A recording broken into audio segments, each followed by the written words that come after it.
Yes. So today we are starting with a new topic that is multiplexing. Now, multiplexing basically describes how several users can share a medium with minimum or say no interference. मतलब multiplexing का basically मतलब ये है कि अगर बहुत सारे users हैं तो हम वो users को communication के लिए how are we providing them a medium जिसमें possibly there should not be any interference और अगर वो भी रहता है तो minimal interference होना चाहिए something that is negligible. So multiplexing is basically assigning a channel or say assigning a medium to the one who is communicating, that is between senders and receivers.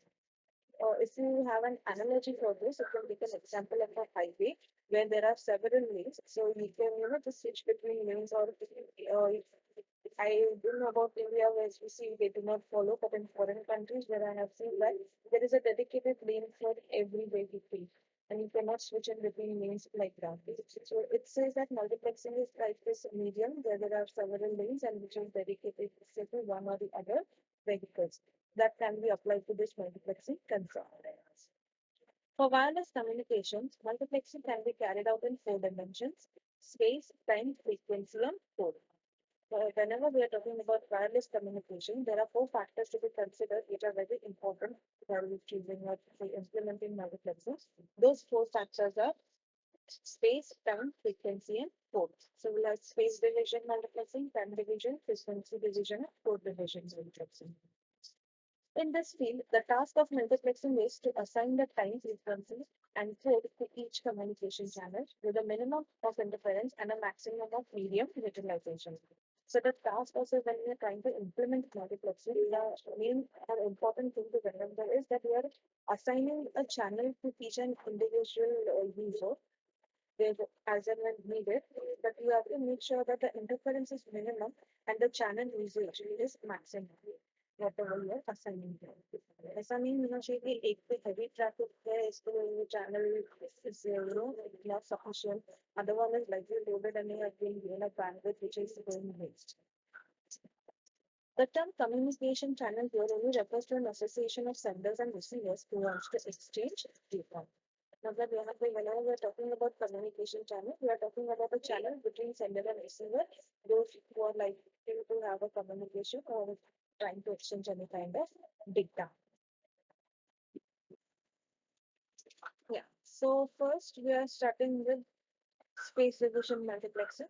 As you can see in this figure, there are 6 channels available, that is in K1 to K6. Now, in space division multiplexing, the spaces are denoted by S and the channels are denoted by K. So there are 3 different spaces available which are like width apart from each other. There is no interference against. So where each channel is allocated in this space between the S1 and S2, there will obviously be no interference. So how is this separation of the channels achieved? The separation of these channels are achieved by guard spaces, what we call as guard spacing, matlab to keep a minimum distance between them so that the channels do not interfere in the given space. The channels K1 to K3 can be mapped on the spaces S1 to S3, which clearly separates the channel and then prevent the interference ranges from overlapping. So if you see, there are already 3 spaces available. So you can put K1 over here, K2 over here, and K3 over here. So in this case, you can see that K1, K2, and K3 में से कोई भी एक दूसरे के space में जाएगा नहीं because there is an enough distance maintained between them. So there will be no signal interference or channel interference. कोई भी sound or कोई भी communication इसमें overlapping नहीं होगा. So for first 3 channels, it is like the problem is solved. For the remaining channels, it is in space division multiplexing, it mentions that if you want another 3 channels to be mapped, you need to have another 3 spaces. So space division multiplexing का concept ही यही है कि जितने channels है उतने अलग अलग space available होने चाहिए. यानी हर channel के लिए एक dedicated space should be available over there. Only then it can assure that the channel is also utilized and there is no interference of the overlapping of that channel.